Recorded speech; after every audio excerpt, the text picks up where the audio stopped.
შესაძლებელია თუ არა ტვინის დაპროგრამება? კი, აბსოლუტურად და აი როგორ. ჩვენი ტვინი ბიოლოგიური კომპიუტერია. ის იმახსოვრებს, იმეორებს და ვითარდება იმის მიხედვით, რასაც ვასწავლით მას.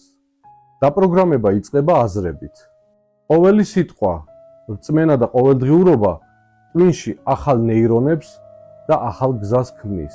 ნეირონული გზა, რომელიც შენს ცხოვრებას შეცვლის. როგორ დავიწყოთ? აი, 5 წესი. პირველი, დასახული პროგრამის განმეორება. ტვინი სწავლობს ციკლით. მეორე, ვიზუალიზაცია, დასახე მიზანი, თითქოს ის უკვე შენია. მესამე, მოქმედება, ყოველი პატარა ნაბიჯი ტვინის ახალ კოდს ქმნის. მეოთხე, პოზიტიური ენერგია. მეხუთე, წმენის ძალა. დაიპროგრამე თავი მიზნისთვის და მიზანიც სულ მალე მოვა შენთან. წარმოიდგინე, რომ შენ თავად ხარ შენი გონების პროგრამისტი.